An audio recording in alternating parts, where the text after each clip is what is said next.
problems of the world can best be addressed when people are working together. And so this event today, with all the different organizations that are represented here, for us as GGA, we really see this as a deepening of connections or the starting of relationships, because partnerships is what's going to help us entrench and deepen good governance in Africa and the whole world. And in this day and age, with the world as it is today, we need more of that. Now, in line with the conversation that's going to be happening here, which is about civic and civil engagement, it is my hope that politicians and public leaders, when they connect with people, it will not be a parasitic connection, but it will really lead to lasting change in how the dynamics are. Because people are being seen and used as voting for them. And once the voting is done, no one engages. So with this report that has been launched, I think we're going to learn some new concepts and ideas about how we can best do that, but also learn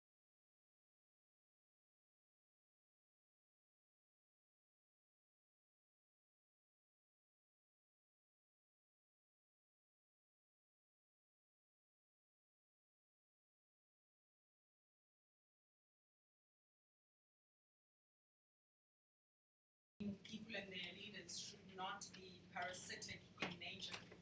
And I think the unfortunate thing is that sometimes, more often than not, that kind of engagement, that is precisely what it is. And we're talking about timing, we're talking about the content of the engagement. Sometimes we're talking about just the nature of how leaders engage with people. And perhaps this report, what it tries to do, and I'm really looking forward to Lorato's presentation on it, I think what it tries to do is to help us think even deeper about how is it that we can foster even better engagements. And it's not just engaging for the sake of engaging. It's engaging essentially to build a transparent society. It's engaging to ensure that we strengthen this democracy. It's engaging to ensure that people are spoken to with dignity and people are heard. Many South Africans will tell you that sometimes part of the reason why they disengage is because that they feel that they are not heard. And so this conversation and many other conversations like this that will come in the coming year are really about how do we foster engagement that is meaningful on the platforms and the new platforms that we keep seeing. I want to call Dr. Ross Harvey, who's the Director of Research and Programs at Good Governance Africa, just to share a few thoughts with us before we jump into the report. Please give him a round of applause.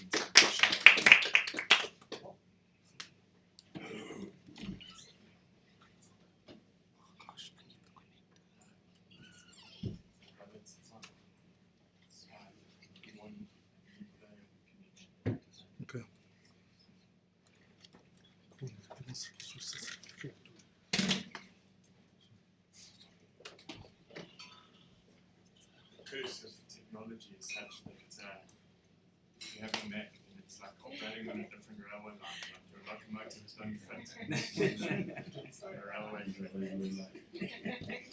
Sorry, that was a poor example.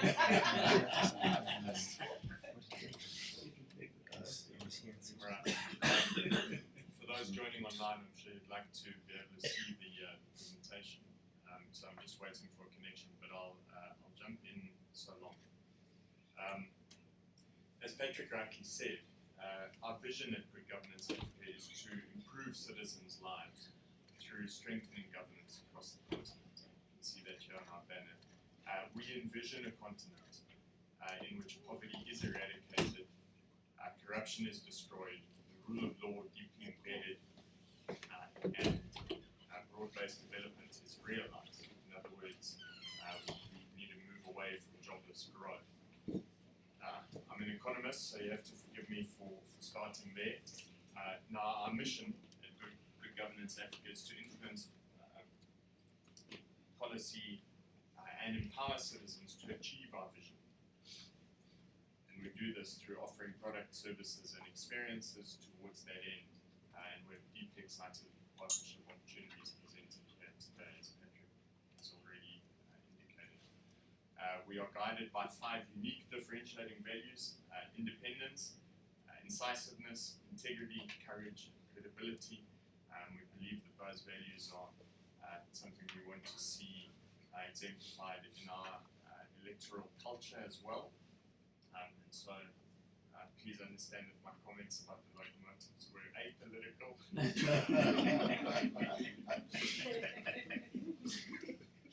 So, yeah. All right.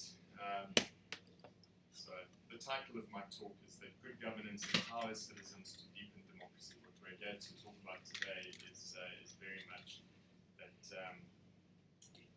we've got a disengaged citizenry, and the democracy that was hard fought for and hard won through much sacrifice is at risk of losing its appeal. And it's up to us as an engaged citizenry and those of us who are in relative positions of privilege to append that. So some bad news. This is from the Economist Intelligence Unit's 2022 Democratic Index, Democracy Index. The 2023 index will only be released in March, so forgive the old data. But a major problem identified across the globe is what we call democratic backsliding. We are starting to see a reversion towards non-inclusive governance, let's put it that way. And for us at Good Governance Africa, that is a real problem. We believe that strengthening citizens to hold their governments to account is a critical part of enabling sustainable economic growth that will actually address the kind of problems we see on the continent, like growing youth unemployment. So that gives you an indication of the best and worst performers. Angola performed relatively well, although it's still classified as an authoritarian or hybrid regime rather. So, of the 59 countries, I'm sorry for the small text, classified as authoritarian in the EIU's Democracy Index for 2022, 23 were in Sub-Saharan Africa, followed by the Middle East and North Africa with 17. Thankfully, the number of full democracies across the globe increased from 21 in 2021 to 24 in 2022, but hybrid regimes, according to the EIU's classification, increased from 34 to 36. Now, hybrid regimes are essentially those that display some elements or institutions typically associated with democracy, though these are often vehicles through which to advance authoritarian ends while providing a veneer of legitimacy for the regime. So sometimes legislatures, for instance, become vehicles through which to simply rubber stamp authoritarian designs. To my reading, though, there have been significant improvements since 2022, and I would, for instance, definitely have located Zambia in the flawed democracy category instead of as a hybrid regime, and I think that is something that, if it isn't reflected in the EIU's next report, we can write to them and say, hey guys, Zambia is something of a success story in the continent, and I think we really need to acknowledge and celebrate that. There will always be problems with the data, but the overall picture is not encouraging. And so our work here across the room, and for those of you joining online, is cut out for us. All of us are obliged to work harder to ensure that inclusive governance continues to be celebrated and respected. In Sub-Saharan Africa in particular, the overall score for democracy out of a potential 10 was 4.24 in 2006, gradually strengthened to a peak of 4.38 in 2015, and has declined to 4.14 in 2022, lower than in 2006. The global average over that time has also declined from 5.52 in 2006 to 5.29 in 2022. And our hopes for democratic recovery post-COVID were not, at least in 2022, realized yet. The good news is that South Africa scores relatively well, at least in 2022. We'll see after this election, at 7.05, second only to Mauritius and Botswana in the region. Sorry, third, Mauritius, Botswana, South Africa. So, as Churchill famously put it, it's become unfashionable to quote Churchill, but I think the quote really fits. Democracy is the worst system except except for all the others that have been tried. For many, the idea of elections and the value of democracy is losing its shine, but the evidence remains clear that democracy serves the objectives of broad-based growth best in the long run. So moving closer to home, we face a number of challenges. Just a heads up, this graph was designed by Nwabisa, so she's one of our staff in Governance Insights and Analytics program. I strongly encourage you to read her article in the Mail and Guardian. The Mail and Guardian's version of the graphic is on the left, the GGA PINA more academic version is on the right. But they both tell the same story. So moving closer to home, I wasn't connected to Teams. Sorry, guys. So moving closer to home, we face a number of challenges. There are approximately 14 million unregistered young South African voters between the ages of 18 and 39. Since 2009, we've seen a steady decline in voter turnout, and that year, 2009, turnout was at 77.3%. By 2019, the figure dropped to 66.05%. The ANC's vote shares declined from 65.9% in 2009 to 57.5% in 2019, and the EIU forecasts a victory at the polls this year of roughly 52%. Depends on what kind of faith you place in polling, but because many local polls suggest that the figure will drop below 50%, depending on the nature of the distribution of respondents. But this, either way, would precipitate a need for coalition governments at the national level. No, we have had that before. The circumstances that would precipitate coalition government this time round are quite different. By the way, because one doesn't get marketing opportunities very often, I would like to draw your attention to our brand new edition of Africa in Fact. We're an quarterly publication called Africa in Fact. It's a themed publication, normally with 15 or more contributions, roughly 1,500 words each. I can assure you that they are eminently readable. They don't look like the graph on the right. They're colourful, deeply engaging, and this particular issue is on the dynamics of local coalition governments, coalition formation and local government. And of course, local government is where the rubber hits the road for governance. You really know what governance means when the potholes aren't fixed, and the traffic lights don't work, and the taxis make their own roads through the islands. You know that at the local level, governance is or isn't working. So please do visit africainfact.com, and all the articles will be available from today onwards. So the launch of this coincides with the launch of AIF, so please do give that a read, and I think you'll find it highly insightful. So all of this data indicates a need to energize voters to see the value of democracy. This graph indicates a worrying relationship between voter turnout and the affiliation that ordinary citizens feel with any given political party. So we have a massive and sharp decline in what we call partisanship, sense of being able to associate with a political party. In other words, what this line is telling us is I don't feel that there are political parties that actually represent my interests as citizens. Up at 72%, this line,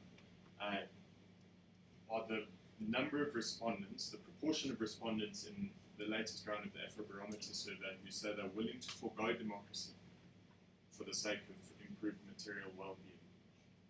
So a large volume of citizens are starting to reflect this view that democracy isn't delivering material benefit for me, especially not on the ground.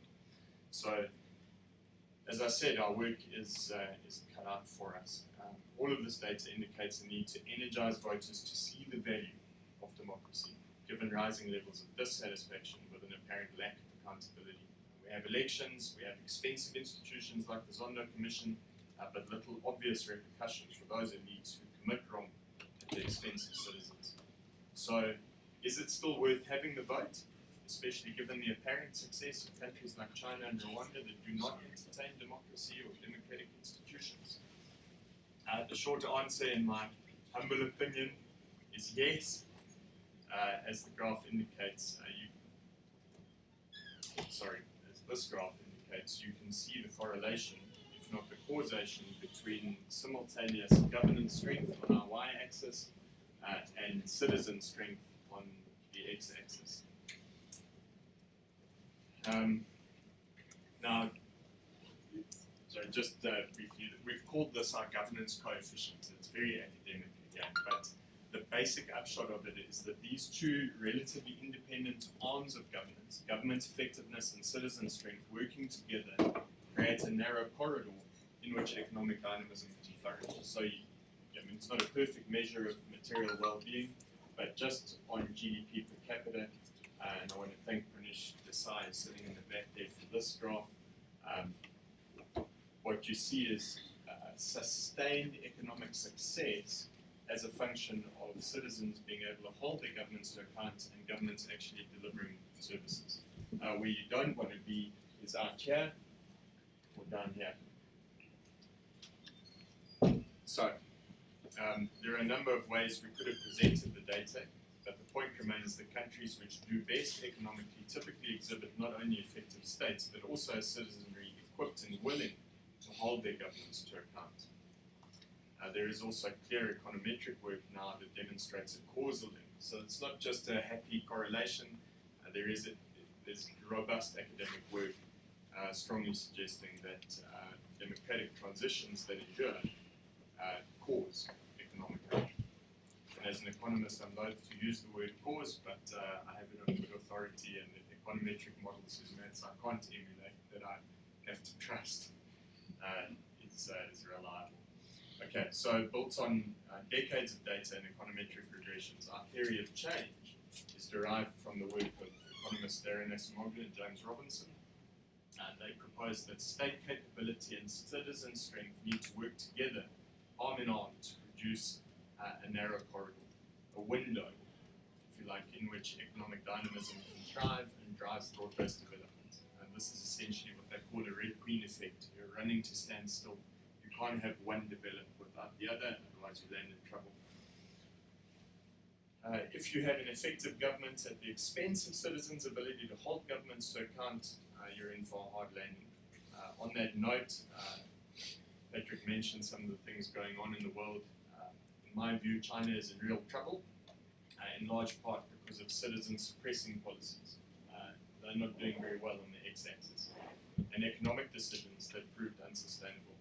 Our theory of change at Good Governance Africa is that driving government effectiveness and empowering citizens to hold their governments to account will produce the kind of broad-based development required to address youth unemployment and other drivers of democratic dissatisfaction. Government effectiveness is a function of a state's regulatory quality, attraction of the rule of law, and the state's ability to control corruption.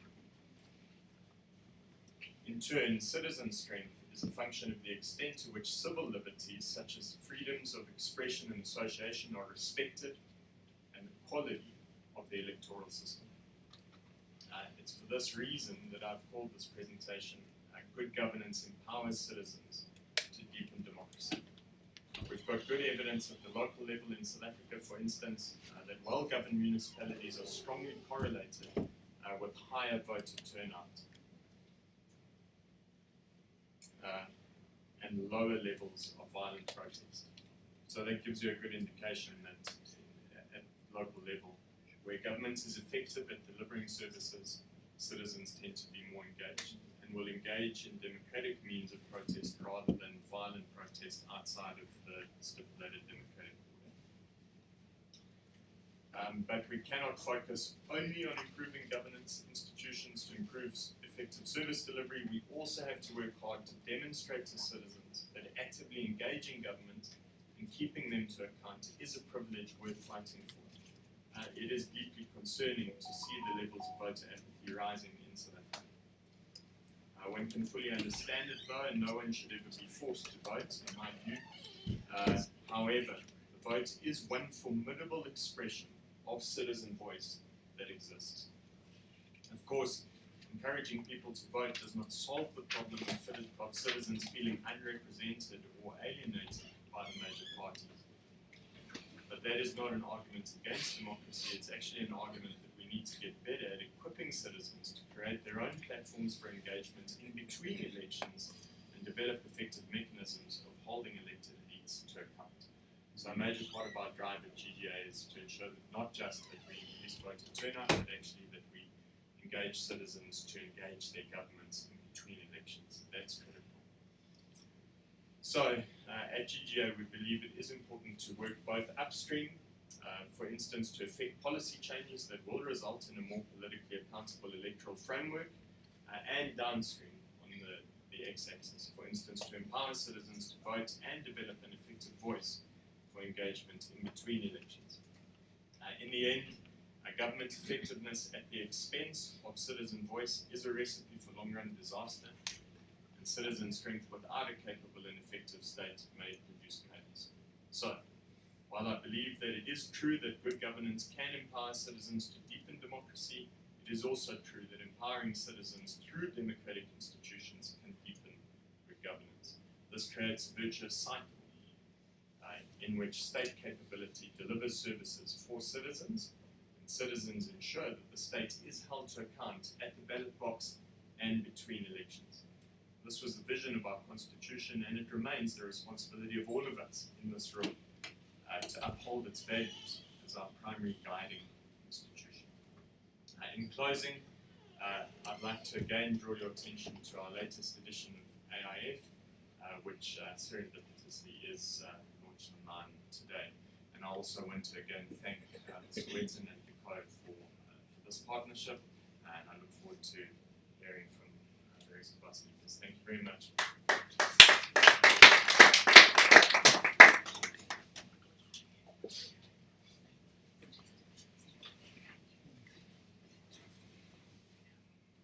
Harvey, thank you so much for that presentation. I think it really segues. Can I put this down? I'm not destroying it. Thank you. I'm a journalist, guys. I need to make sure that all these things are done correctly. Thank you very much for that very insightful conversation. I think, for many of us, we, in the work that we do, in the spaces that we're in, and the conversations that we have, really grapple with the issue of citizen engagement, because we really view it as something quite valuable as far as our democratic journey is concerned. Now, colleagues, we all know Lorato, and on any given day, we know Lorato is quite a nice guy, right? But if you really want to see him change, if you want to see his face change, if you want to kind of annoy him and grind him a little bit, is, if you are on X and you are a government spokesperson or government official, and in the course of your work and giving people information, all you do, you tweet a picture of your political principal and say, Minister so-and-so coming into the venue. You then begin to see his face really change, and he's like, why don't you tell us what's going on? Why don't you tell the people exactly why this is worth it? And I think, no better person really to work on this kind of report, which we're going to hear about now, because it really centers credible engagement, with our leaders, and to ensure that there is, in terms of our democratic journey, to ensure that there is value in how we engage with those who lead us. So, Lorato, please do come and present your report. If you are joining us on any of our platforms, you're welcome to engage, whether on Sowetan Live, on Decode, or on the Good Governance Africa platform. Lorato, ladies and gentlemen, thank you very much. Thank you very much. Thank you so much, Nwabisa. So what Nwabisa did not tell you is that she's such a slave driver. This event was meant to be either tomorrow or on tomorrow or on. There's no connection.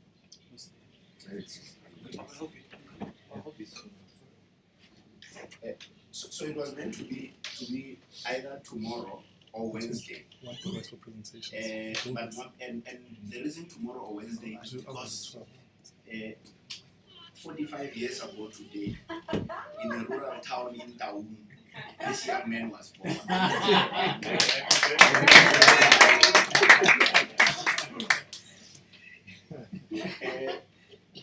So Professor JJ has beat all of you to win.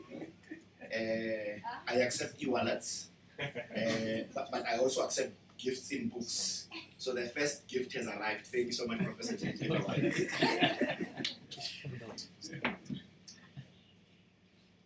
Let me just make sure that the technology works with us.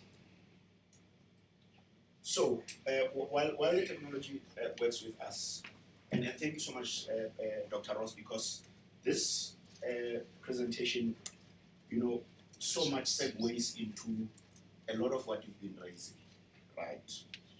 I just want to get the presentation on.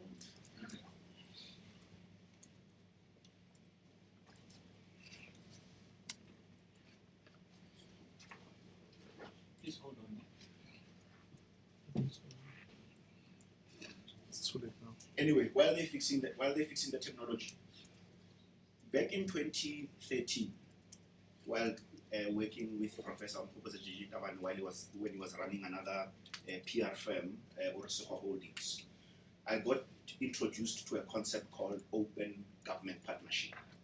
It was through the Department of Public Service and Administration, where we were working with then Minister Ayanda Dlodlo, and I got super excited, right?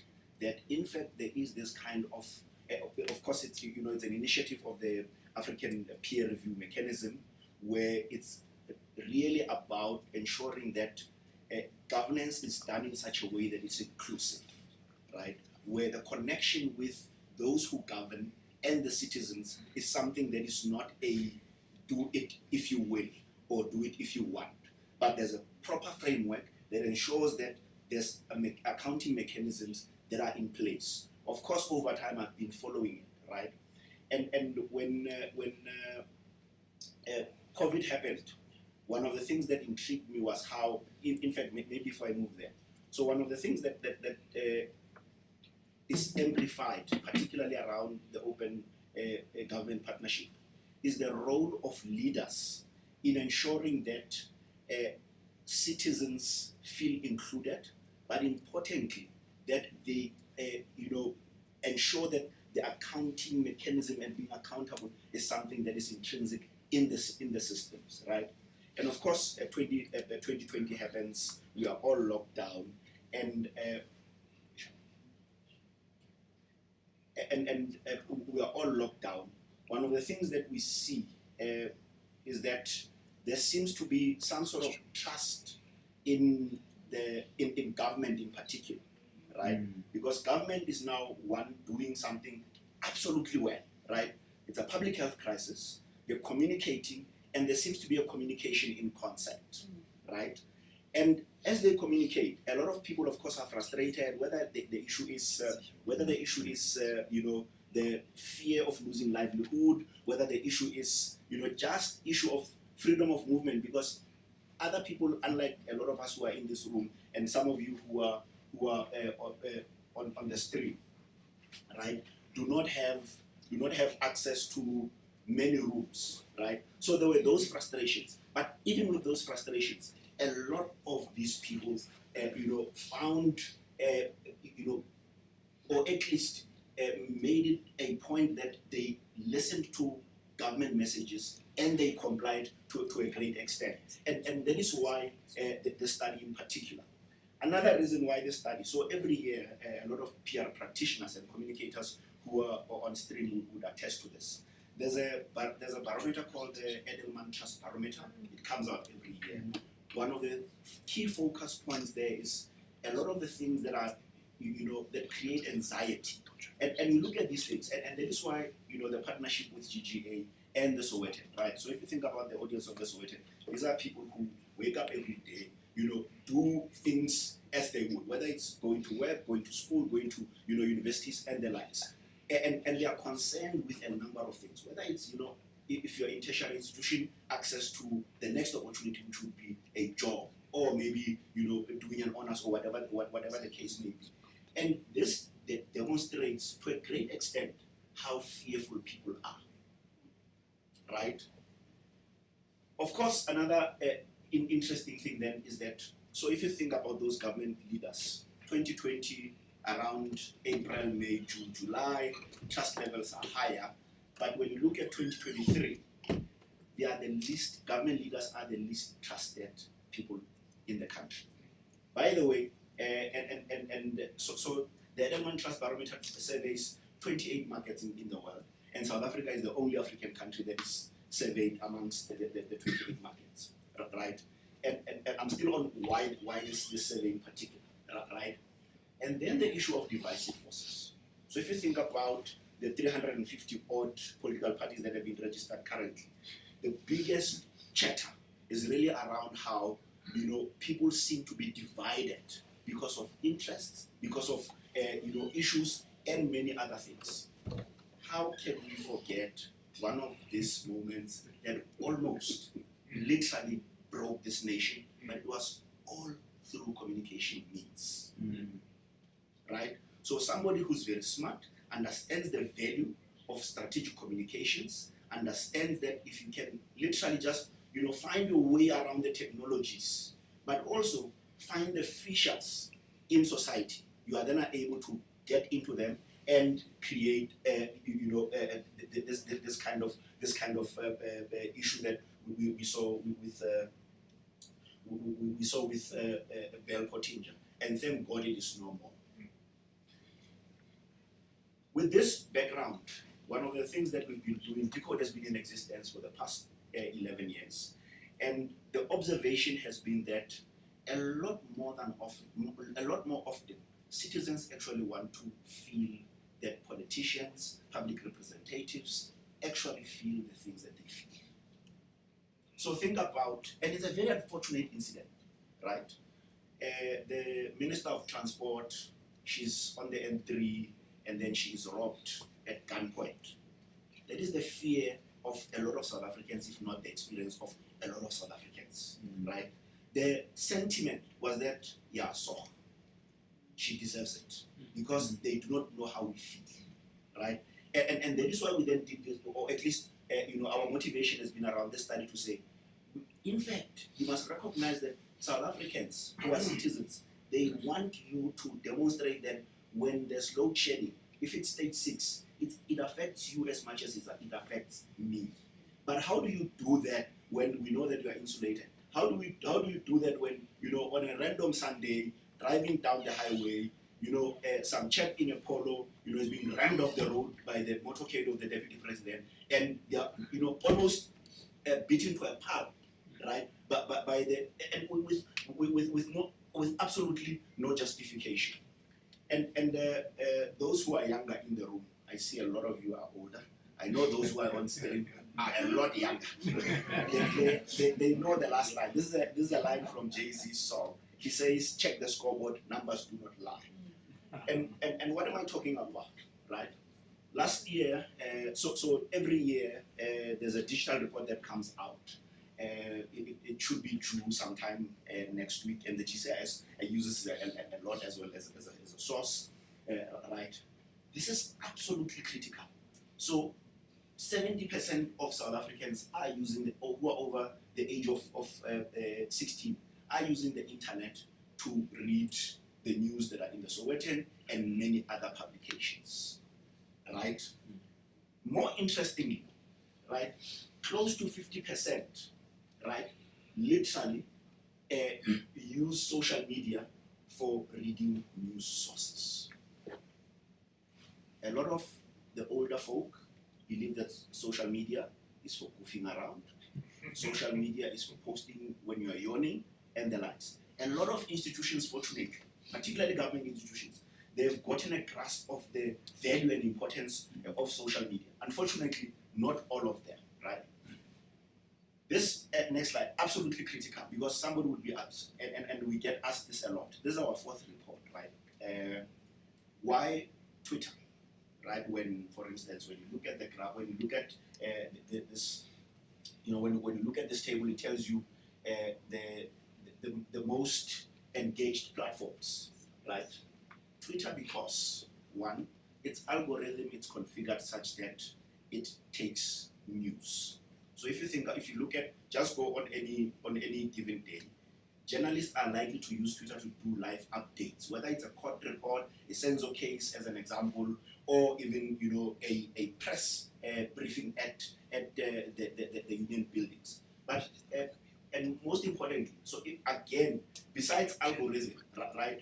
When you and this one of the things that we've done, as part of doing the research, is that try find journalists across platforms. You find that they have LinkedIn, a page, they have Twitter, maybe Instagram, but little on Facebook. Or if they are on Facebook, they are not active, right? So that is why, and again, you see how we then connect the first slide around the importance of people who read the news, or at least why they use the internet, and how they're using social media, and over here. So this is just a fun slide that I thought that I should point out, particularly to the older folk. TikTok in the last year is the only one that had a double-digit growth. Right? I know a lot of you are saying, no, TikTok. Guess what? NASA has TikTok. If you are a scientist, then maybe you need to be convinced that that's not at you, Dr. Ross. Right? So what is the study? It's a barometer really, right? And what we've decided to do, and by the way, after we put out the study last year, one of the deputy ministers sent a friend a message to say, yeah, but I have so many followers and I'm very active. Why am I not getting, why am I not on this report? And he said, you are not a cabinet member. This is about cabinet members. So cabinet is defined in South Africa that ministers, the president and the deputy president, in provinces, premier, and the respective MECs. So those are the categories really that we look at. But importantly, what we then decided to do is that if you look at any other, in terms of the organogram, right, you have a ministerial liaison officer who's the spokesperson of the minister, right? And the reason we did that was to say, so if you look at, and I'll single out Crispin Peer as an example, because of us at The Hague, did amazing work, right? But if you look at Crispin Peer as an example, he does great work of doing what I call police communication. So over and above just telling us about the minister has arrived, he also tells us why, or at least when the president has assented to a bill that talks to justice and correctional services, why it matters to the constituency that it would be affecting, right? And you need that kind of communication that breaks down. Do we see that often? Unfortunately not. Having produced this for 3 years, we then realized that, listen, it does not help that we try and just do a number state. We then said, we need to dive deeper. And that is why Dr. Rosa said, it's good that, in fact, I was excited as you were doing your presentation. We decided to then, look at 4 key dimensions: accountability, which again, literally drawing from that OGP framework; trust, right?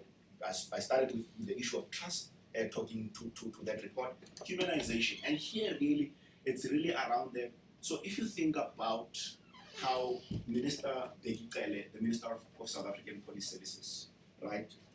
He tends to rush to every incident of death, particularly if it's a celebrity or if it's somebody who's well known, or if it's it's a group, some kind of incident, right?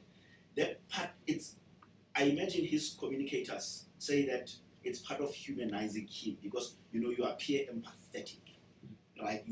You show a lot of sense of empathy. But humanization can come in a lot of ways, right? Where, remember, I was speaking about the issue around the importance of considering being responsive. So if you think about, and again, if you think about the Premier of Gauteng, Panyaza Lesufi, when there's an issue that happens in the province, and it does not matter whether it's around Amapanyaza or any other, he is responsive on social media platforms. So that is the humanization dimension that we are really talking about.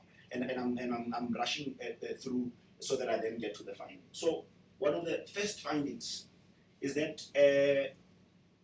firstly, those who have seen the previous report, obviously Fikile Mbalula was the most followed cabinet member in the last report, and because there was a cabinet reshuffle, he is no longer the most followed, right? You see a new entrant there in Dr. Hossein Suramkhopa, of course, not because of he wears a branded fashion item to an interview that creates more chatter than the issue that he was meant to do, or at least that he was meant to champion there.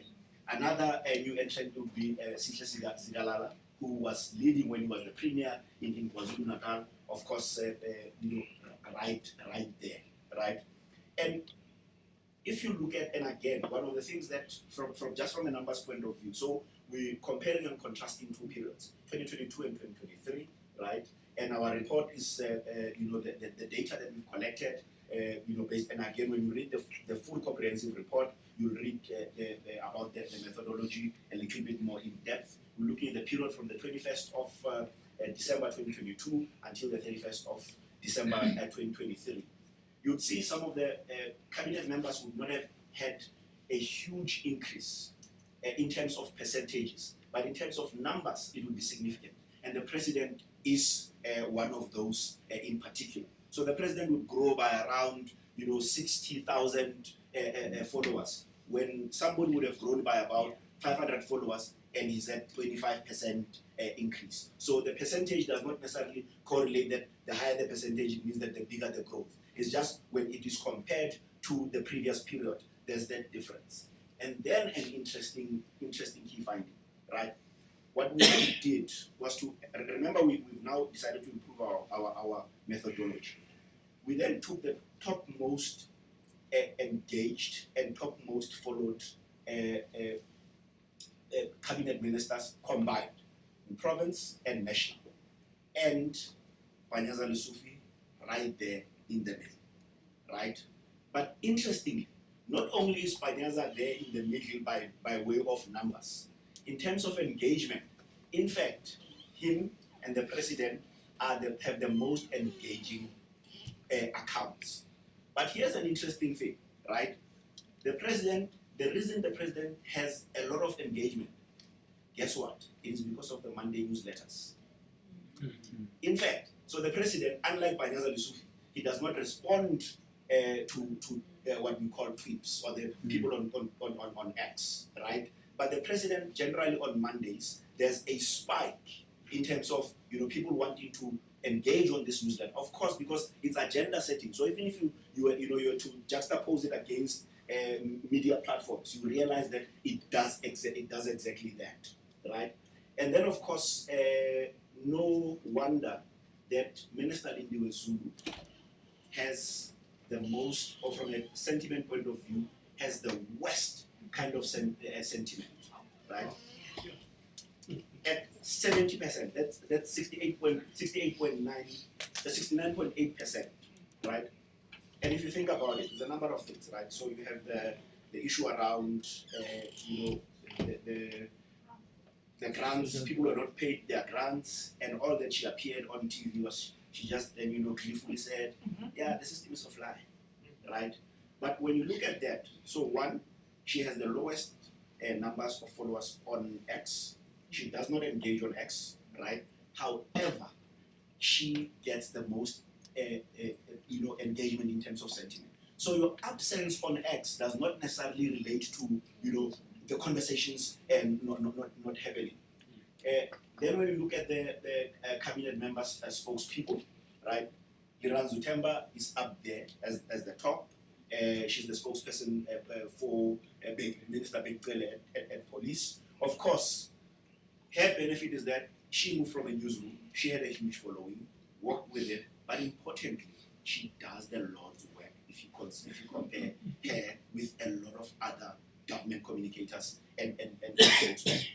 Of course, the presidency spokesperson, you can even see, from a growth point of view, close to 100% increase. And of course, it's because of a number of things, right? Where you have to defend Pala, where you have to deal with the plane that is in Warsaw, in Poland, having to issue statements on a regular basis. Of course, I've indicated Crispin Piri, absolutely there. So if you just look at the numbers as they stack up, absolutely interesting.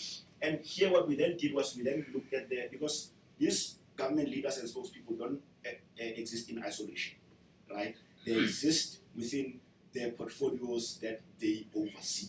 And so if you look at that, almost you can see some sort of correlation. Presidency, president at the top, ministry of police spokesperson at the top, subs, but of course to a great extent, subs put out the kind of content that you want people to live in, and a lot of South Africans do.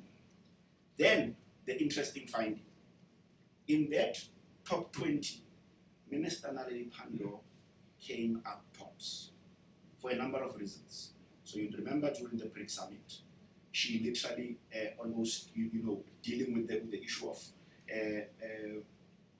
the Russian president, who was coming, then not coming. Then there was the ICC issue and the likes, right? But importantly, the engagement. So when you look at the timeline, the engagement that happened during or when there were engagements with other international relations ministers, there was a lot of chatter that was positive. Clayson Munyela is not within our scope because Clayson Munyela is not a spokesperson.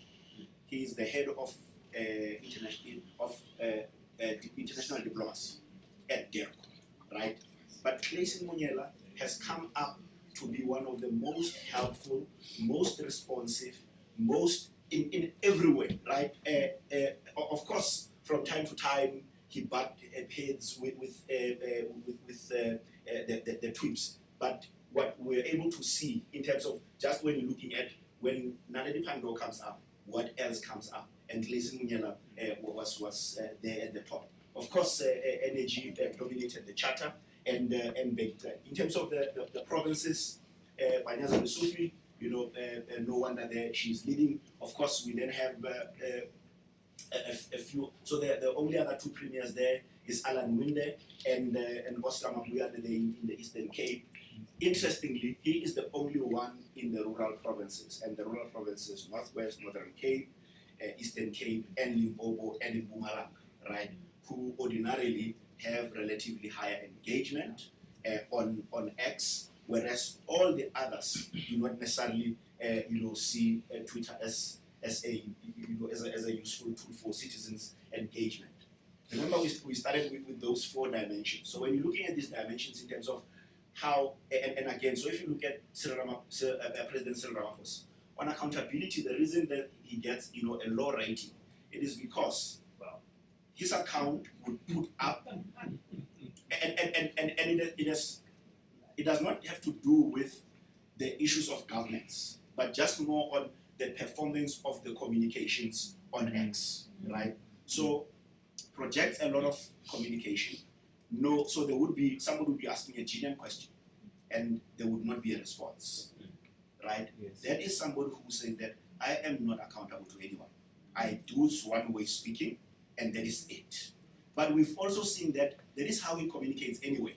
You think about journalists, right? He does not want to take questions, right? Or when he does, he wants to do it in his own terms. So it is not surprising that that is the picture that we see, right? Gwede Mantashe, almost similar.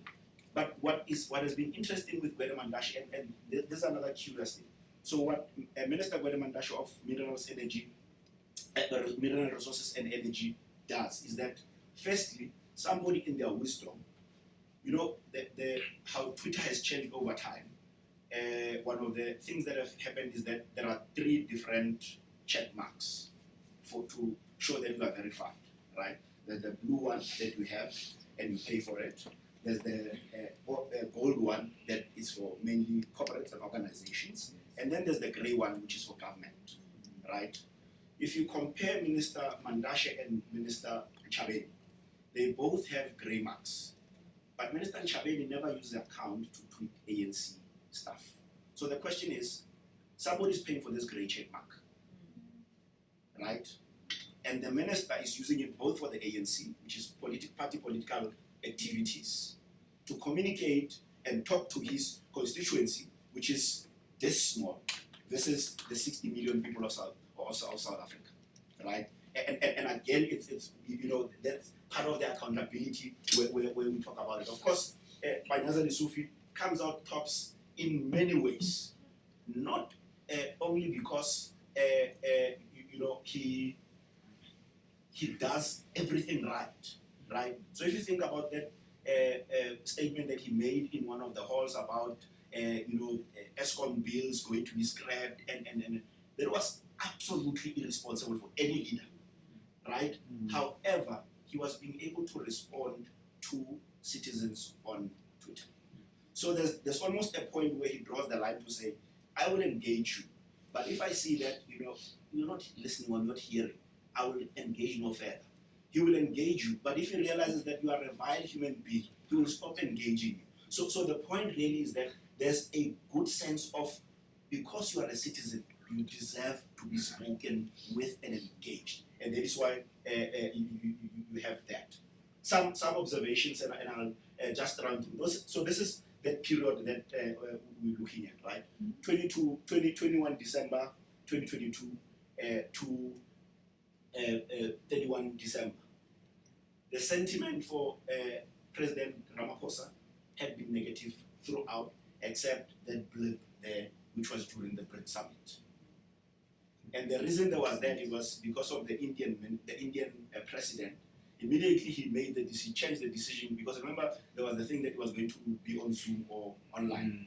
He then changed his mind to say no, he will come in, and there was the positivity around the chatter. And you see how it's not even a small blip, it's proper, right? So sometimes I guess it shows that when leaders make the right decisions, so this one would be for Mandashe, similar, right?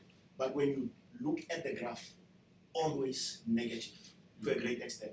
Again, then there's a change a little bit during the BRICS summit. And again, because the messaging around the BRICS summit was almost affirmation around the use of fossil fuels by some of the the new entrants into the BRICS summit and the likes. So hence that change. And of course, then Panyaza Lesufi, who is the last one, who you would expect that because it's a lot more responsive, his would be a lot more positive. Interestingly, it is much more negative, but with some positivity. And again, so when you just look at the issues that drive the negative sentiment, anyone in their right thinking mind would think, AKA super mega star, somebody that many of us love. So when you announce that there would be a provincial funeral for him, people would be like, yeah, sure, right? But remember, he's doing it at the back of people knowing that state funerals have been used as a tool or mechanism to chow state money. So sometimes it is not your doing, as it were, right? It is as a result of others doing. There's this, and I'm going to the last slide, Nwabisa, that if content is king, because this is all content, right? If you think about everything that, whether it's the president with his Monday newsletters, which are agenda setting, and the likes, right? Again, we're now back to that trust barometer. It says one of the important things is that good information can close societal divide. And of course, if you look at the, on the downside, or at least on the Bell Pottinger side, it proves exactly that information again can literally just in the fissures and create a divide and allow for a persistent narrative. The last one really is around why, or at least just emphasizing why we are doing this report, Nwabisa, right? Good quality information builds trust. We know that there's trust deficit, right? So when you are Minister Nchabeni, Kumuzu Nchabeni, and journalists come from Warsaw after being, stuck, and they're complaining, they're writing about it, and then you say, maybe we must not take journalists next time on a junket. It means that you want to do things in secrecy, right? And there is never good governance when there's secrecy, because open government partnership, the openness can be where people think that, listen, we want to close people out.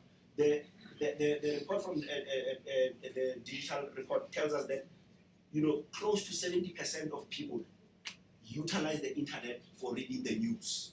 And here you are, you say, no, we must not take journalists on a junket because I am aggrieved, right? So to a great extent, tools like this should always be used, to agitate, particularly government leaders, public representatives, to really think about it. And I think we're at the time where, as we commemorate the 30th anniversary of our democracy, right? We now need to think a little bit more deeper around what these platforms of communications mean. The SIU stands out, right? They show public value. And I don't say it because we're in the room, right? I can mention another one. SARS, Keith Sowetan and the team, they're doing phenomenally well. We all know that it's a grudge payment. When you have to pay SARS, people when they have to pay payee, we all want to cry, right? But people comply because it has, one, demonstrated its public value, two, communicated consistently, and used digital tools. In fact, do you know that SARS is one of the leading agencies of government that is utilizing AI? Yeah.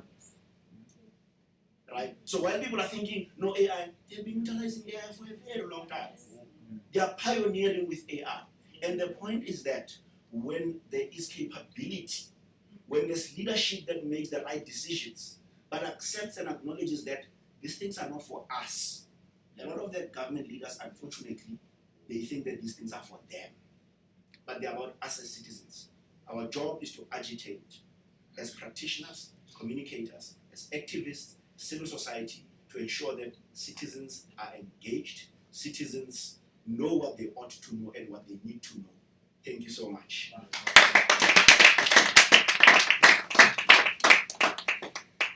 On your birthday, Nopha. On my birthday, Nopha, yeah. What a fantastic report. Please can we give Laura and team a hand of applause. Thank you very much. I do think this is it's excellent. So we're going to have a conversation, and I just want to ask our panelists to please join me on stage. So if Laura will join us on stage, Kayas Tole, who's an independent analyst, please do join us on stage. Dr. Ross Harvey, please do join us, and So you're Dr. gonna try to Karamo this Kaunda, if you will, so that you can. join us on stage. Yeah, sure. I'm assuming everybody's already mic'd up? No. Not. Do you need these ones as well or not? Are we now?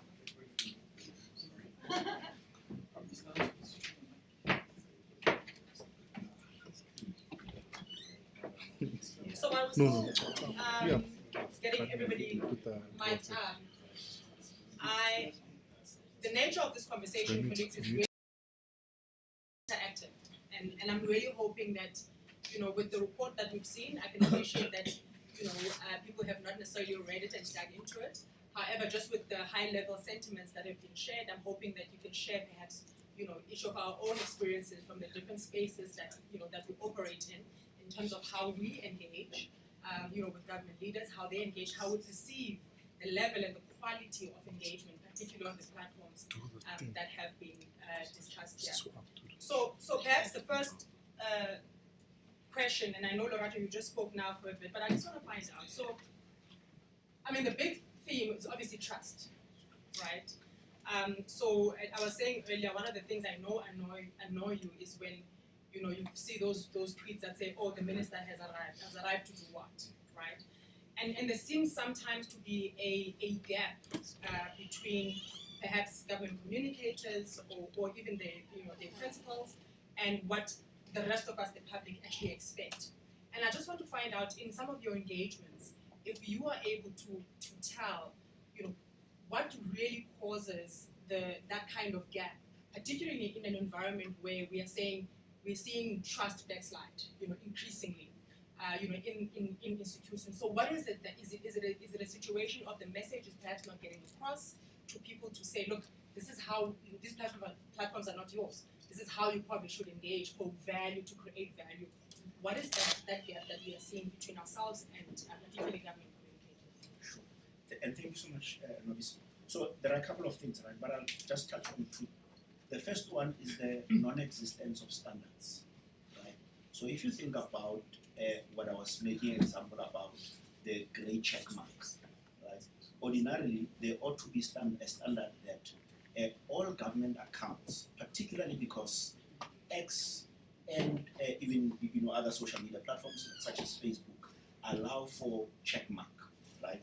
That shows that you are a verified account, which or at least of which benefits us. One, we know that fake news is a big thing, right? So when there's fake news, people are always thinking, which account do I trust? Is it the one with the underscore, or is it the one with an asterisk? Which one do I trust? So the grey check mark, and you can only get it when you are a government institution. So if there were standards that would be already implemented to say, listen, we now know that all government departments, all government ministers, and respective people who are in government have been verified. And because they are authorities, right? Therefore, we take what they put out as authoritative message that is credible, that we can trust. But now we must always be thinking about, if it's Atikeleva who's the head of digital in the presidency, because we know her. But what if she leaves and then there's somebody who is new, as things happen in government, right? It therefore means that we must get used to the new person. But when there's standards, it does not matter whether it's Ati or it's Nwabisa who's going there, and I'm not. Right. The second one is really on the lack of institutionalization, right? So if you think about the presidency in 2018, the President Cyril Ramaphosa, when he becomes president, literally we then see this new position of Ati Geleba, who's now the head of digital in the presidency, right? And that changes how the office communicates, right? We now have an insight into that office, where previously all that we used to get, press statements, press briefings, and that was it. Now all of a sudden, there's this person, whether we like it or not, but there's this person who, after the briefing that this is the president's itinerary, they go with the president. We can see that this thing is actually happening. So there's appreciation as South Africans that we are seeing this kind of movement. But take it a little bit further. The deputy president, Paul Mashatile, when he comes into office, and I suspect they've been listening to what I have to say, but I'm just a small man, I doubt they were listening to me. But one of the things that they've done exceptionally well is that whenever they communicate the itinerary of the president or any engagement, they will indicate that the president is meeting the ambassador from country X. This is why they are meeting them. These are the outcomes. If there are any bilaterals that will be there, these are the implications to you and I in South Africa. And that is the thing that is missing throughout. So you combine the two, the lack of capacity and standards, and the lack of capacity and the lack of standards. It just, does not, or it's not helpful to us as citizens. I think what really underpins that is obviously a culture of accountability, right? So people don't just do what they do. If we're talking open governance, there's got to be a culture of accountability. And I just wonder, perhaps, Lorato made an example earlier about the whole Poland situation and the plane, and how a minister essentially reacted when there was a lot of backlash as far as how they handled that situation. It was like, well, we're not going to take the media anymore. I'm just wondering how perhaps do we shift, from kind of a grudge, being open to a sense of accountability for leaders to actually embrace, accountability. leaders and their spokespeople on particular these platforms to move from kind of a closed, we'll just account for the sake of it, to essentially how do we actually promote and embrace open governance? Thank you and good morning to everyone. So I think that crux of the problem is that South Africa's political system probably did not really develop that sense of accountability. So what you see in Parliament, for example, is this persistent belief that ministers are actually not accountable to Parliament. They feel that it's the other way around. So you can see in the nature of the engagements that they have them. I think the Minister of Public Enterprise is a very good example of that, where he quite simply doesn't believe that Parliament has got the authority to actually hold him accountable. So when you have those leaders that are actually in charge of most of the most important elements of government, it becomes very difficult for a person, whether they're a communication specialist or any other functionary, to then say, well, we actually are accountable, so therefore I'm going to explain the position of the department, I'm going to explain the reason why we're doing, when my political principle doesn't believe in that. So I do think that you have that particular tension point where those that actually should be driving accountability don't believe in it themselves. The secondary problem is a simple question of what exactly does Twitter represent. So if I had to be a rural politician who knows that my constituency is, a rural community somewhere, and I know that they're not on Twitter, and then I'm seeing all of those people dragging me on Twitter, I'm going to sit back and say, but who are they? Why do they matter to me? Because they didn't put me there, and obviously that means that I don't believe that I owe them anything. The danger with that is that obviously we live in a democracy, so no one can actually know who voted for who. But what people then tend to do is that they look at the nature of the things you say and the things you do, and then they're like, nah, this one probably didn't like my party, this one probably didn't like what we do, so therefore we do not owe any explanation for what you do. So you see that sense of polarization where even when there are very critical public interest matters that matters the public want to engage in, if your avatar has got an EFF logo, then obviously they're like, well, of course, you're an EFF person, so whatever you're asking is done to demonize us rather than to actually ask valid questions. And it becomes difficult to distinguish between valid engagements and political engagements. The other problem that I think exists in those particular platforms is that, remember, this has become an accidental evolution. You set up your Twitter account because it was a personal Twitter account. Very few of these individuals get into office and then say, let us set up a particular account to deal with political issues, to deal with professional issues. So that particular overlap creates particular difficulties, and I think Philip Malula is probably the biggest illustration of that, where he can't distinguish between, maybe we struggle to distinguish between his personal engagements versus what ought to be the professional engagements, and in that confusion, then you sort of then can't figure out whether he's actually joking, as other people do joke and are allowed to joke on Twitter, or whether this is something that you can then hold against him and say, wait, as a public official, you should or shouldn't say that. So, because you can come back and say, well, I was actually just tweeting in my own capacity. So there is that big problem that we still haven't resolved.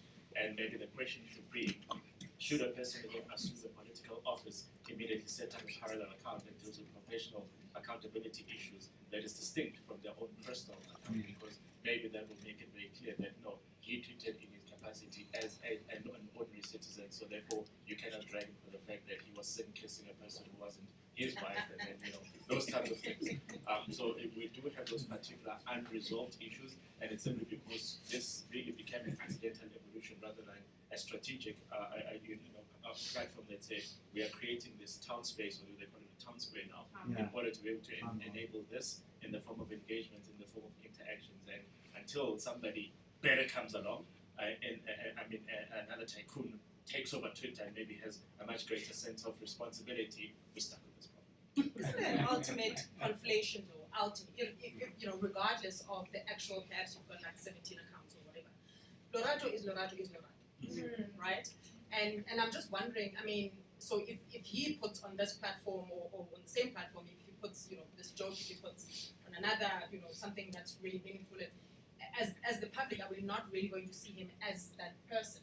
It's a big problem, particularly because a lot of politicians have got that triple conflation problem, where you've got the individual viewpoints, and then you've got your own political party viewpoints, and then you've got your official viewpoints. And I think Banyasa Lesuf is probably the biggest problem, illustration of that, in that obviously when he goes onto an ANC gathering, he feels that he can tell people that I'm simply going to write off your taxes because you teach us, so vote for me. But then people say, but you are the premier, you are in an official capacity, and you know that you're talking absolute rubbish, as it were. So how do you then actually navigate between those three personas that exist on a singular account? Should you then say, are you doing this in your capacity as a citizen? Are you doing this in your capacity as somebody who's driving a political agenda because it's allowed to do so? Or are you doing this in an official capacity? So the burden then comes to us to then try and figure out and say, oh, actually, not capacity was it doing this. So when he then makes these errors, then you have his communications people who then have to say, oh, no, it was quoted out of context, it was all this and that. So it creates that particular unnecessary confusion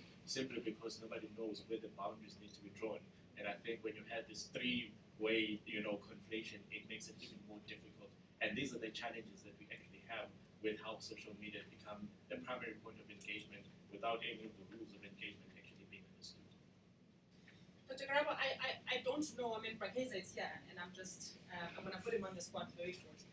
I don't know when they actually realized that Twitter is probably quite an important and a powerful platform to shape public opinion, right? But it doesn't seem like that is, something that is understood throughout, government. Whose responsibility is it really to say, look, these platforms, we're talking about X now, but other platforms as well. Whose responsibility is to say, look, these platforms are, this influential, and this is how perhaps they ought to be used for higher public engagement, but also to create a society where people are learning, about how things work in a democratic system. So I think, and good morning everyone. I think it's disingenuous to say there is no realization of the power of social media. We saw it during COVID. We saw government banding together. We had all sorts of communication coming from different perspectives. And people in office and in public power, let's call it that, and offices of public power, know and understand that if something is happening and chattering online, on Twitter, it is likely to make mainstream media. So eventually, even those constituencies that Claire was talking about, that you're in a rural setting, you go, well, those are not my constituency. Your constituency is going to read about it. So it creates a converged conversation. What's happening online influences what happens offline. What's happening offline, if somebody's tweeting angry, there's something happening, a protest, it makes its way online, right? We're all in a constant conversation. And I often wonder, I don't know whether to feel sorry or to lament the communication people in these various departments. One feels sorry because your principal needs to have more power over you than you have, and partly lament because you're in that position in order to provide a professional service to your principal and provide advice. And often it seems like the spokespeople, the communicators in office are singing along in a hymn with the principals, and that tends to lead the principals astray because they have other agendas. They've got national agendas, they've got the agendas of the office, they've also got their political affiliation agendas outside of them being individuals. So I think primarily the person who is given the task, the heavy task of being the head of communication for that particular unit, is the one who should be able to set the agenda and to also be able to set a strategy, because that's kind of what Kaya's alluding to as well, that there tends to be kind of a hodgepodge. We're going with it as we see, we react, then if we don't like what we see, we shut down Twitter because that's not working for us. So what would probably benefit is if we sat down and had an agreement, because that's what a strategy is. A sit down, an agreement of a plan of what happens if there's a crisis, who responds, what is the response, how quick do we get the response, because that's often how these things run away from our political leaders. They run away because we're now scrambling for a response, and either you have a slightly reckless, if not irresponsible leader who feels they should be able to respond to their personal feelings on behalf of an office, or you end up with one who just cowers away and I'm not responding to that. I'm not answerable to them. My boss is the president, my boss is the premier, my boss is the MEC, I don't need to worry about that. So I think there's definitely, number one, COVID taught us that government knows and understands the value of social media and digital engagement. We know that now for a fact. Whether it is effective is another story around responses and whether you're using the platforms correctly, but there's no way you can escape the influence of social media and particularly X, because that's where the news are made and the news are consumed. I suppose also it does kind of go to what Kaya spoke about, yes, so you may know, but how much do we actually embrace, accountability as a principle of governance? Dr. Harvey, earlier on you were speaking about, the concept of democratic backsliding.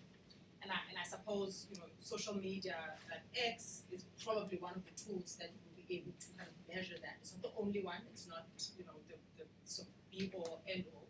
But at least we do, we are able, because that's where the conversations really happen. Sometimes I wonder if at all it is reversing that kind of democratic backsliding that you speak about, particularly in a South African environment where there's so much polarization, that word I always struggle with, where there's so much of that, and of course, everybody has a platform to say what they want. Is it even reversible?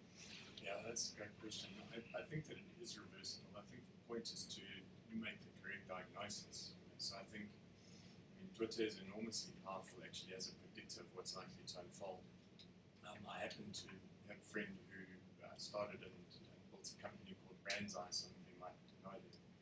They were the first company, they were monitoring corporates for brand sentiment.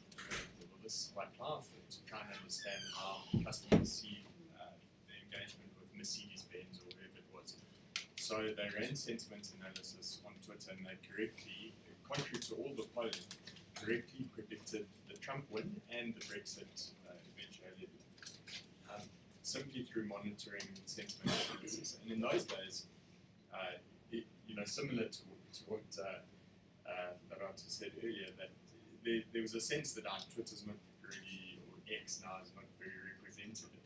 But actually, because of the levels of engagement, it turns out it is quite representative. Those are often your most active citizens. I think, so to answer your question, it is reversible, but it's only reversible if you correctly diagnose the problems of what's led to backsliding. And the backsliding, I think, is a function of two things. One, it's that lack of accountability and real human connection. Citizens are very adept at ascertaining whether you're being genuine in your engagement or not, and whether you're simply showing up to satisfy a political end or whether you actually genuinely care. And you can tell, all of us can tell if somebody is just employing a technique or whether they actually care for you. They look you in the eye and they actually care to answer your questions. Are they going to say, I just leave the journalist behind? That really makes people very upset because it's an arrogant statement that I'm not accountable to you and I don't really care whether you vote or not. I'm in power. And whatever I can eat to that. So to hell with the next generation, which is also a serious point of concern. I think the other thing is that we've got to accurately diagnose the efficacy of our political system. So we've got a paper out and it's really about how to improve our sense of political accountability. If in a proportional representation system, it's better for you guys in the room, but it does concern us that if you're only answerable to the party and not directly to the people who voted you in, there's a problem. You need some kind of direct accountability, I think, in any political system. Now, a constituency-based system or first past the post is not perfect because it typically leads to voters voting for their least worst outcome. So that citizens gain. I'd love to vote for Lerato, but his chances of making it are quite limited. So yeah, I'm just going to vote for Kaya because he'll do the least worst job. But either way, that person is answerable to. If you voted for them, you can engage them, and they actually have some incentive to be responsive, which in our system, especially at the national level, is largely lacking. And so I think that that manifests in the way that our cabinet members engage on X. But it's reversible through citizens being fully engaged and aware and agitating on the one hand for a change in our political system, but also not accepting the lack of accountability, the lack of human connection. It's up to citizens to keep engaging on those issues to ensure that the system doesn't actually collapse, because you can quickly move from being despondent at the lack of accountability to being completely apathetic, disengaged, and that's dangerous. When you see 72% of respondents in Afrobarometer say, but I'd be happy to live in a Rwanda type situation, that's very damaging, especially for those of us who understand the value of freedom of expression in the media, for instance. I mean, that fourth estate holding government to account. So in a sense, the bad news is up to us to reverse it. But yes, I believe it's reversible. So I think, you touched on a number of issues, and there's one question that I think I want to ask all of the panelists, and then I'll open the conversation. Right? So this year in particular is very, very important. It's one of those elections. Every election in South Africa is important, but as a media, we get away with saying this is a do or die election. So I'm going to say it's a do or die election. And one of the things that concern me the most, in fact, two things. The one is obviously the level of misinformation and disinformation that does exist. Obviously, eroding and polarizing our nation even worse. But also the second thing is civic education. I don't know. I mean, there are a lot of changes that are happening as far as our electoral laws. I don't know if generally people have a thorough understanding of what it means and what's going to happen, just like that. And I'm just wondering, and I want to pose one standard question to all members of the panel, and it is that how do we use these platforms to essentially change that situation and influence that situation to hopefully get people, one, engaged, with our democracy, but also to for lack of a better way, to flood the platforms with the kind of knowledge that people have to be able to make better decisions for themselves. So how do we use the platform essentially to change the situation around the world? So there's a concept at Decode we call the sheep with the bell, or the cow with the bell, right? Whenever you get, and people call it influencers, right? Whenever you have, for instance, a situation of, there's this chap who has bees. Yes, Dan Coder. Yeah. Right? So you have Dan Coder, right? Who does explain us exceptionally well on politics, political system, and everything else that is around politics, right? Who says that we should not lean, or government should not lean into Dan Coder to say, you have a huge following, but also the content that you put out is absolutely credible. We've satisfied ourselves that, and we've done due diligence, that the content we put out is absolutely, why are we not leaning into you to say, you are going to be the person that we lean in and help us to do this, right? One of the things that Matsepo Sidat, who's in the room, who's in the Office of the Deputy Presidency, did recently. So there was a conversation that the Office of the Deputy Presidency was championing on coalition governments, right? It was hosted at the University of Western Cape, right? For the first time, they took a chance and they hosted a Twitter space with the account of the presidency. That's some of the things that you do where ordinarily the presidency's account is very more one way. We talk at you, we tell you, right? But you then start saying, what if we create spaces for inclusion? It was a risk, but to an extent it paid off, right? They may not have received, a million followers or people really engaged in the conversation.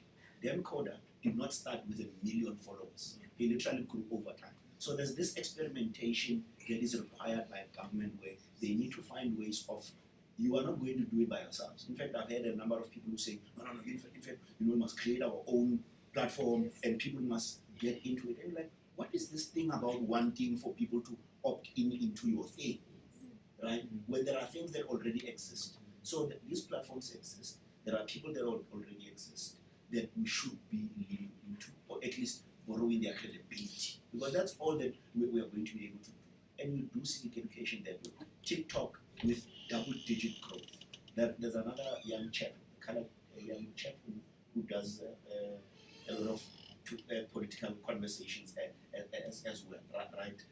And I'm just saying that, or just on the point of civic education, there are many people who follow that person that understand politics the way he explains them, not in the way of textbook or not in the way of people trying to indoctrinate others. Lean into such people with a following, but who are able to, at any given time, give you the kind of, because the likelihood is that you're also going to get feedback, right? Because if government is speaking, if it's Department of Home Affairs and they're speaking about some immigration law and the likes, they'll be telling the truth. It will be a fact, right? However, the engagement and responsiveness from citizens may not be as high. But if you bring in somebody who, and I don't know whether my short there is still that relevant, but with some social capital, has knowledge of some of these issues, has a grasp of both the technical and the tactical, he's able to literally engage a lot more different, get higher engagement, and you get an engaged citizen that feels that, in fact, you care about us. You don't care about what you want to put to us and at us. And the tone is different. Absolutely. So, unfortunately, given the nature of who owns Twitter these days, my There's also that. yeah, Yes. it has diminished significantly my sense of faith in the platform. And I think part of the problem is that these conversations are best channeled through credible and trusted institutions and individuals. And for a bit of time, for a bit of a window period, when people could be verified on the basis of how credible they were, maybe that was what got us there. But then it now turns out you can buy your way into that sort of verification process. So that's no longer a conduit for distinguishing between information that we're following and alternative forms of information. It's also a very clear problem that we have in that perhaps those that have to dedicate the most amount of time to engaging aren't necessarily the ones with the best things to say, right? So the most recent example that we've heard in recent days is when the president says that if you don't vote for the ANC, grants and NSFAS are going to disappear, right? Now, obviously, immediately there's only two answers to that. Others say he's downright lying, and others say yes, because it's the ANC that did it. So the problem there is that suddenly you couldn't find that element of explanation of explaining how the articulation between a political party agenda formulates informs government policy, and then how that borrows from what the Constitution said that we need to have, and then translates into the development of a structure like the social grant system. So both answers are incorrect. It won't be abolished overnight, but the people that say it won't be abolished overnight aren't explaining why or why it wouldn't. But it's also true that it is this government that has decided that that is where they want to spend a bulk of the resources. So the question of the quantum and the depth of assistance and the coverage of assistance is probably all political party driven, because the Constitution just simply says do something, it doesn't prescribe to you. So you saw that polarization where people are saying, you see, he's absolutely lying, he wants you to vote for his party, so therefore don't take him seriously. On the other hand, there was then the question of where it holds on. If there is to be a new government, will they maintain it at the same level and at the same coverage? And the answer is not necessarily yes, so we do not know that. So you could see that suddenly there was this vacuum in the information, that suddenly everybody had taken a particular camp, so now we actually couldn't have the conversation in between. And when you do have that conversation that actually tackles the issue at hand, then suddenly people are like, you're killing our mood, you're killing our vibe, you've seen that. I had the same problem with the whole currency manipulation scandal, where obviously everyone was horrified about that, the fact that people could manipulate the currency. So everyone was like, let's arrest them tomorrow. And looked at those papers, I went through all 47 affidavits, and then I said, actually, the Competition Commission is a rubbish case. That's just the reality of what it was. But we didn't want to hear that, because somebody still manipulated the currency, so therefore, anyone who says, well, actually, if you read the documents, it's more complicated than that, nobody wants to do nuance these days. So we still need to find credible institutions. The IEC remains remarkably credible. I don't know if they have the resources to be doing the type of work that you now say Decode Communications do, for example. And the reason I have a particular anxiety about that is that the moment you say that, why can't the government partner? When the government partners with influencers, we know that the government will say, this is what we want you to say, so they write the script. So suddenly it becomes a question of, well, actually, is this simply just not a new government mouthpiece? Is this still a credible, independent conversation point? And the answer, unfortunately, is that a lot of people will simply say, no, it isn't, right? And it's also quite important in that if people want to maintain their credibility, you have to say that, well, yes, I've partnered with GCIS in order to say this, so people can objectively say, well, actually, you've partnered with government, so we just believe that they're using your credibility and your clout to push their propaganda. So at least there must be that informed awareness. Whether people still then want to engage or not must be on the basis of that. But the risk with individuals is that they will get accused of being opted into an agenda, particularly if you say things that everyone disagrees with, which is what happened last year when I said the ESCOM exemption must be granted, and everyone said, oh, you ended up corruption. And I'm like, well, I've actually read what the exemption is about, and I get else. But everyone's like, we hate ESCOM, we hate the government, so therefore anything that says that, we're not going to entertain it, which is a lost opportunity for engagement, and I think it doesn't get us very far. But perhaps if we get a new person to run Twitter, maybe it will get us. So we're not going to have that anytime soon, I don't think. I mean, that. He Yeah, can find a that new person. hobby. He can find a new hobby. He finds them occasionally. So hopefully, but we do need credible institutions and credible platforms. The IEC has got a big role to play, and civic society organizations can also play a role. But I think in the Colorado society, the first thing that everybody asks about now is that, who are your funders? Why are they funding you to say this? Nwabisa, perhaps before Dr. K. And again, so sometimes, and that's why we call it the sheep with a bag, right? So if you think about Professor Musa Muchale, Deputy Vice Chancellor at KZN, in charge of research and innovation, right? So recently, or not as recent as now, but one of the biggest conversations that was being had on Twitter was around the NHIP, right? As a public health scholar, academic, and he literally used that platform to say, you are not telling the truth. This is inaccurate.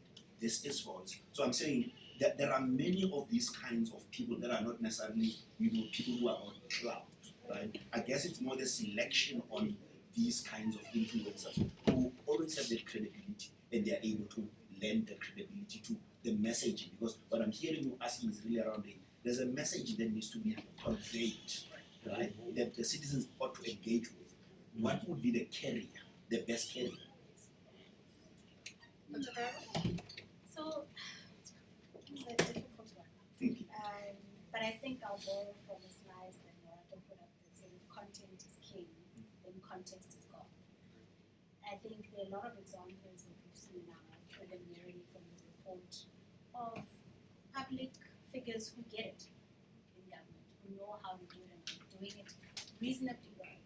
And the aim is not to have people on your side, but the aim is to begin to forge some sort of trust by people engaging and knowing that you are there on the other side to have the conversation. But I think I worry about influencers partially for some of the reasons that clients put out, and also the fact that there's a significantly low level of trust for government. So the moment you partner with anybody, unfortunately, it doesn't pull up government's credibility, it simply pulls down that particular individual's credibility. So it's a difficult one to play with in terms of influencer, particularly in public sector engagement and public sector issues. But I think if you look at, yes, people will say, Premier Yusufi is Tatana, but they appreciate it. From the time he was in education as an MEC, yes. Up to now, he's remained consistent. He engages, he gets back to people, he knows how to cut off the engagement, and it's likely because there is some sort of framework in place and a strategy in place. And I think one of the key pivotal pillars, we've got the GCIS, which is responsible for driving centrally what government communicates, and I think they need to be a little bit more empowered in terms of driving the strategy and advising the different offices within government on how to do that. We've also got the IEC, which I think has taken a very big step back if you consider the IEC being up 94 and how almost every single citizen knew and understood what is my role in democracy. My role is not to wait and wait and say the government hasn't done. There were things around active citizenry, engagement with officers. What is the importance of voting? It's not just about getting the outcome I want, but it's about being able to create an environment that is conducive for 60 million people that I share these particular borders with. Right? So I think there's a lot to be said for understanding how these platforms work, understanding their influence and acknowledging their influence and their effectiveness, and then being able to implement those things and learning from colleagues. That's what we do at work, that's what we do across many other professions. And there are many colleagues within the government and public sector space and leadership where leaders are doing it well, some are getting there, and it's about sharing the, at least the knowledge, if not the resources and understanding to be able to drive the trust internally with the citizens directly, with limited sort of middleman kind of mediated conversations. Dr. Harvey, I'm going to abuse you and literally give you less than a minute perhaps to answer the similar question, but there's not going to be a perfect system, right? How do we move just from point A to point B? Look, in less than a minute, the right response to abuse is not no use, it's correct use. And so again, a lot of the redemption, if you like, of the platform is going to be up to us and how we engage. It's also up to research institutes like ours to identify where the propaganda is, where the bell cottages of the world are worming their way in. We monitored the Zimbabwean election quite closely, and just a rudimentary search reveals an enormous amount of propaganda. And there are parameters you can use to identify what's going on, and the use of deepfakes as well. And so the burden falls on us to communicate and educate citizens of the dangers associated with the platform and how to identify mis and disinformation. We've actually just put out an article, I'm sorry, it's in your competitor's newspaper, the Mail and Guardian, but it is there on how to spot misinformation and disinformation. And I think that is a crucial element of the engagement, because especially as Klein said, the ownership of Twitter, of X, isn't likely to change anytime soon. And so, one can't necessarily hope that the algorithms will change to try and make the platform more neutral and less polarizing, but we can still engage in a way that helps to produce that. And identifying and blocking and doing the behind-the-scenes work that's required to make the platform more valuable, to create public value rather than a channel through which people just yell at each other, that's going to be up to us. Thank you very much. I'm going to open the floor for questions, but perhaps my first question to you, Brakeza. I think you guys probably enjoy quite a bit of sort of positive acceptance of what you do based on the work that you guys have done. And I just wonder, it's not just about what you communicate. There's got to be action behind it. So it's about the actual work that is being done, more so than essentially the communication, of it. Just maybe just take us very briefly into the processes that you guys have as far as that is concerned. Yeah, thank you very much. I think maybe I must start by saying when I arrived there was a lull in terms of communicating. People didn't even know that SIU existed for about 24, 23 years at that time, because we are now 27 years.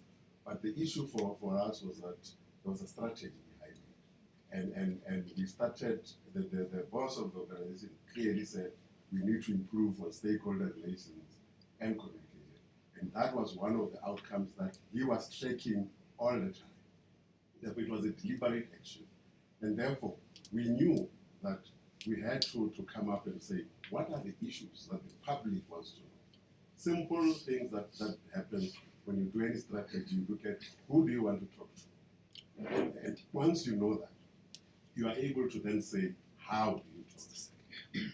And then we realized that there was this space that we are not engaging on. And there are young people sitting on the social media platforms that needs this information. But we are not talking to them. We just write reports and then we put them all over, send it to the president and that. And then we took a conscious decision to say, we are going to hire young people, put them into the organization, and then say to them, how do you want to be communicated to? And they helped us to do exactly that. And then we then said, most of these young people needed graphics more than just having 20-page reports. And we hired a graphic designer in the organization because we knew that we don't have time to be going for somebody who is going to go through the SCM process to get what every time we want to put something out.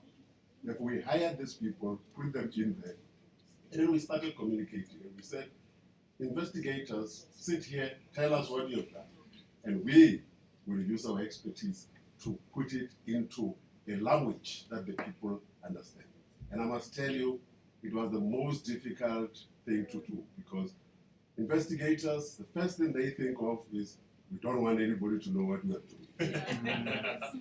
And I remember the first time I had to engage, they wrote a very hot email to my boss to say, who is this one? What does he want? He wants to interfere with our investigation. And the boss wanted to address them. I said, don't do it. I will do it. Because I needed to say to them, understand my role, vis-a-vis your role. And this is hard work. We've got a very small team. They know that we work 24/7. We don't have time. And when they were going on holiday now, I said to them, I will try my level best not to phone you. But once I phone you, you know that I've looked at everything else. But this is what we do on a day-to-day basis. But these young people love what they do. That is why they will do it anytime, and we are able to do that. But the second thing we did was to say that we are not just going to communicate for the sake of communicating. Clear strategy that says, we tell people when we are about to do something. When we have done it, we come back and say, this is what we've done. And for us, that is the communication that we push through. You'll always see, when there are new proclamation, we tell you, new proclamation, this is what we're going to investigate, this is how long we're going to take. When there are outcomes, we come back and say, we have done the investigation, this is what we found, and these are the issues that we have taken to court, these are the outcomes. So that there is this continuity. Now we're going to then move to the next step to say, what happens to all the money that we are getting from all the people? Because then people need to know. And unlike criminal matters, the money that we collect, we take back to the organizations where it was taken from. Because we believe that it needs to do what it was supposed to do in any way. It doesn't have to sit in a Kara account somewhere and then disappear. And that is, in a nutshell, how we go about doing it. I admitted to myself that I'm not young. I needed to get advice from young people. And that is how we took. Because with me, I'll just say, why this, why that? But they made me realize that we need to be out there. We still do the others. I, on a personal level, still believe that as a spokesperson, and I always say this to government spokespeople, to say, you must not have your allegiance only to your principal. Because sometimes spokespersons think they are principals, and then they talk to you as if they are their bosses. And I make this example where I say, as a minister, because it's a political thing, you can say to the rival person, the EFF, go to hell. But you can't say it as a spokesperson because you are a civil servant. You are accountable to even those people, and therefore be available all the time. And that's what we try to do as the SIU. And I think our colleagues in the media can attest to that. When they get to us, they will get the result. They will get us information back to them. Because that is what we are there for. And take hard steps. Tell your principals the do's and the don'ts. And this is something that people are afraid to do. You sit down and say to my principal, listen, you might have your own affiliations, political or otherwise, but you are not going to be seen in any of these political participants. I think we can attest to that. I know some of my colleagues. Like, we're gonna call the SIU and we're gonna. So I think we can attest to much of what you say. It is visible. I'll take a couple of hands if there are any questions in the room for our panel. Yes, ma'am. Please introduce yourself. Hi guys, my name is Nwabisa, show producer for the AIM report on Eastern Africa. So my question is to Lorato or anyone really.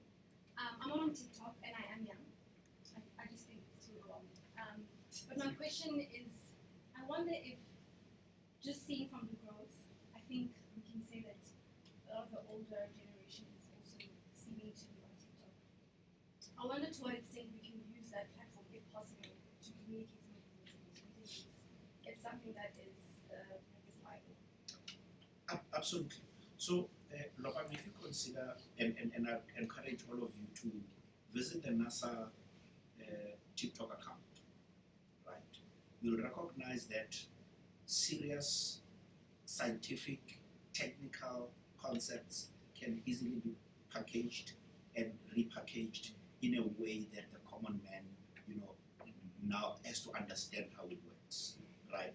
But also because of the fun element of TikTok, and by the way, one of the reasons TikTok has grown as exponential as it did, the owners of TikTok solved for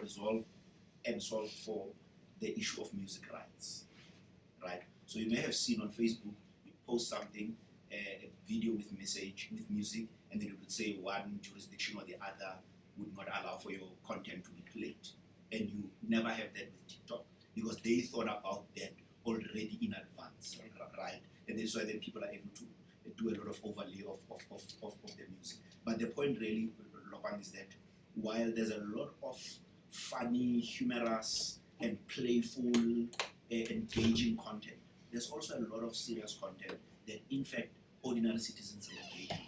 So there's a big opportunity there to think about it. And I like, Brake's approach, where he easily says that I acknowledge that I do not understand this thing, right? However, I know that there are people in this space that understand, that have a better comprehension. And that is why there's a practice, where Dr. K is at the University of Johannesburg, where they have the Center for Digital Communications and Data. It is precisely that they're looking to grow the practice and the expertise around digital communications, data analysis, and data mining. Thank you very much, Lorato. Any other? Yes, please. So the trend has always been people being obsessed with platforms. But if you look at it, I think I was in digital advertising 10 years ago, and we knew video was big. But the shift with TikTok is we didn't realize micro video would be big. So TikTok really, the back of it was, and it was almost like what Twitter did, challenge you to use a short amount of time to convey a very serious, singular-minded message. So TikTok used to actually reward at the beginning when they started. If you're growing your following, you'd be rewarded with more time to record. That's how they grew it, right? So you had 10 seconds. If you became quite popular, you then got 30 seconds. So you would see kind of that became a gamification thing. And now the platform is going to a point where it's open and people I see are talking soliloquies on Twitter, on TikTok for like 10 minutes. And still what you find is a lot of people going, well, I can't listen to 8 minutes. Somebody explain it to me. I'm sure you've seen it on social media. Somebody summarizes for me. I'm not watching 8 minutes. So the idea is also that if today TikTok shut down, what is it we learned about how TikTok works?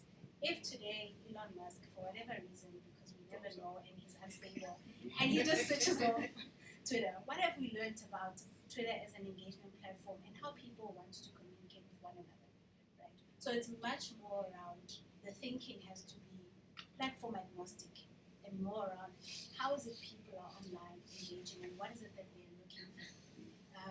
That the kids just said now, they understood. Visual, number one. That's the first thing you see. If you look at Statsa does a very good job on X of sharing. I don't know who the head of communication is, but whoever did that did a fantastic job. The reports now, that long statistical thing that's 30 pages about population, they just come and sum it out in like little bits of an infographic. That's easy, digestible content. People can engage, they understand. If you're saying household spend and you show me a pie chart, I'm like, oh, okay, people are spending a lot on food versus this. So it's really about thinking about how is it people are using the content and how are you contextualizing that content. Dr. Karabo, thank you very much. It is 12 o'clock, so we'll be wrapping up. I want to say thank you to everybody who joined us today. Thank you to everybody who's joined us online. Thank you to our panelists, Lorato, Kaya, Dr. Garabo, and Dr. Ross Harvey. Thank you very much for the work that you do, and the report will be available, or is available immediately. Yes. Please have a read and engage with it. My name is Nwabisa Makunga, editor of Sowetan, and it's really been a pleasure for us. I've been asked to. Those are gifts for the panelists. Oh, okay. All right. We'll take gifts just now, but I just want to say, official program is closed. Thank you very much. Thank you very much. All right, it's been a great morning. I just want to, on behalf of TJ, to thank the panelists and all the participants, both online as well as here physically. I'm looking forward to reading your report, Radu. And I just want to say that we are here to partner, we're here to work with, in cooperation with people. And there's a little bit of a meal prepared outside, so don't leave hungry, please.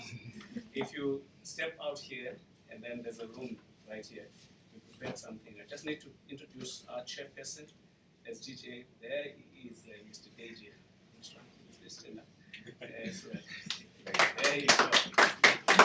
All right, and we've also got Mashale there. He is our international fundraiser. There he is. All right. We were looking for something to give you, and we couldn't really work it out what it is to give you, but we gave you quite a lot of stuff, including our publications that we're talking about here, so that you can read, including the, I don't think we included the one that's coming, but there's our thing here, so that you can write well. But also, and there's this book, which is from me. I just want to say thank you so much to you for the work that you're doing. Remember that there's always a gap in the cloud. We're not going through all of these challenges, so we're going to give you this gift. Thank you very much. Thank you. I don't think Lorato is going to give you a gift. What does it do?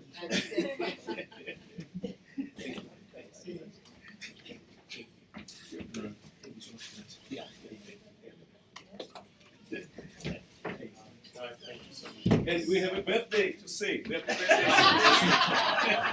I'm going to sing for us, Lorato. Happy birthday to you. Happy birthday to you.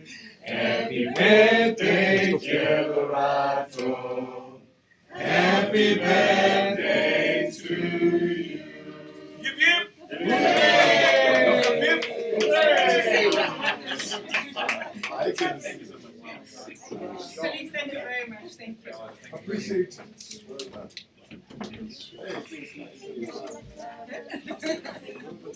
Oh, yeah, I know.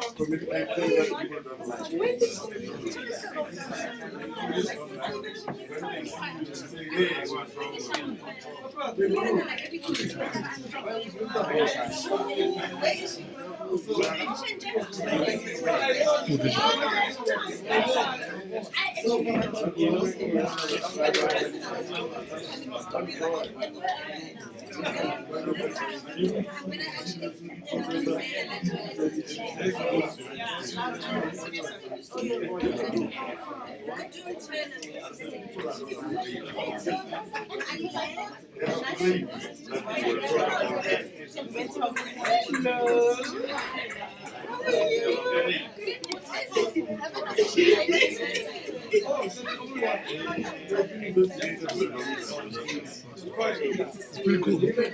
But we need to do better next time. Yeah, organizational wise, we need this. I took pictures of this. The guys from Decode. So fucking we can use this. We connected the guys from online, from India. Yeah. Alright, well, cool. Cool, we did. Let me mute the mics.